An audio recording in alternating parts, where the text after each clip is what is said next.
because they are not students of the Qur'an objectively, and they don't study the Qur'an by putting their cultural and traditional baggages aside, I can tell you something which you might not have heard very often, but the strongest Christians are Muslims.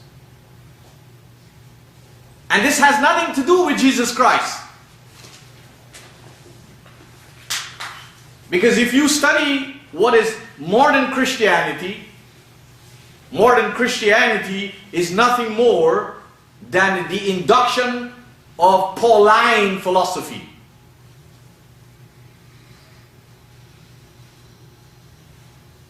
The impact of all of this is that it has allowed tremendous injustices to be committed in the name of religion, and the great Jesus Christ has nothing to do with this.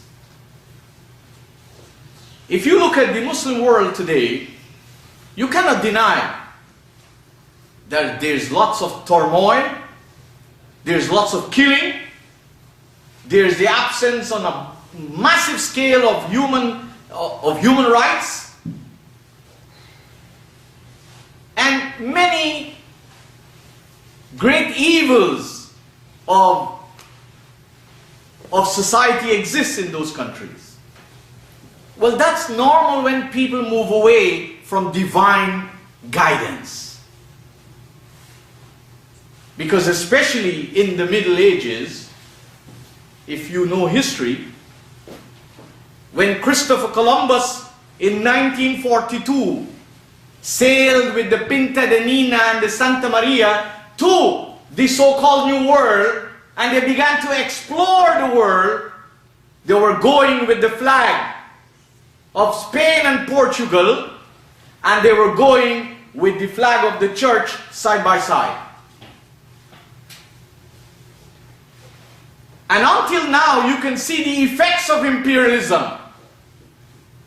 So if Muslim countries are famous for disturbance, for terrorism, for the destruction of human life, for the absence of human rights, for poverty, for illiteracy, for dictators, for a blind approach to religion, just like how the rule of the imperialists over their conquered people had nothing to do with the lofty message of Jesus Christ, so indeed that what you see taking place in the Muslim countries, or the atrocities committed by Muslims, have nothing to do with Prophet Muhammad. And this is something we need to understand. That Jesus was a messenger of Allah, and he brought a message that was similar to the message of Prophet Muhammad in essence, in spirit, in substance. You won't expect all the I's and the T's to be the same in the time of Jesus as in the time of Muhammad. But the message was the same.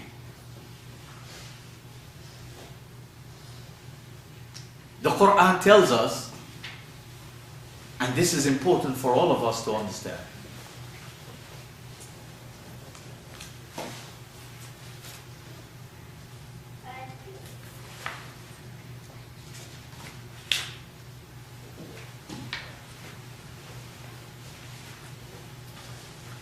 the Qur'an tells us in chapter 42, and this chapter carries the title Mutual Consultation, something which is hardly done in society.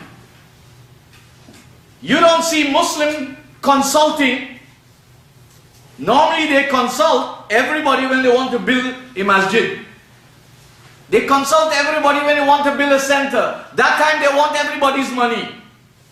After they have built the masjid and built the center, the public has no play and no say in the consultative process.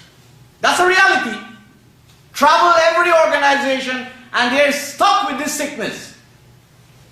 Because why? Then they go, they say, we have to make sure our group controls the executives. Take charge of everything. We can't allow those people come in because, you know, they come from a different society. We can't allow that people to come in, you know. We can't allow this sheikh to give a lecture here. You know, what are his views? We don't believe in shura. You go to some of the masjids, how they practice shura, they call it mashwara. Mashwara for whom? Selected few.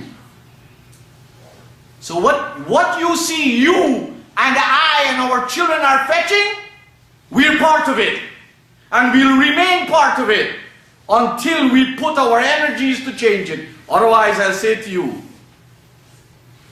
what you see happen in the Muslim countries and are happening in the Muslim countries in a small way are happening in the masjids here. There's no real Qur'anic open policy of respecting human beings, of consultation and dialogue and participation. You don't have that. Almost every masjid has its own inner circle that's there to make sure power remains within a certain group.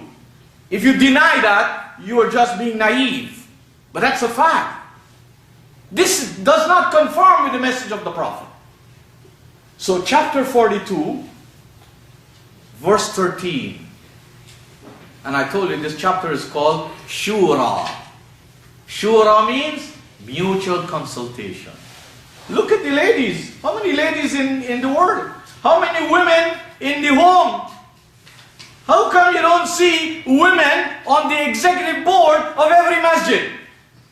How come you don't see women equal to the number of men on every executive board of every organization? Where are they? Who's responsible for kicking women out? While professing to be Muslims, it is the so-called men, generally, who are heads of organization, who are members of organization, heads of masjids, members of masjids, heads of families. Who has caused the women to be so uneducated about Islam?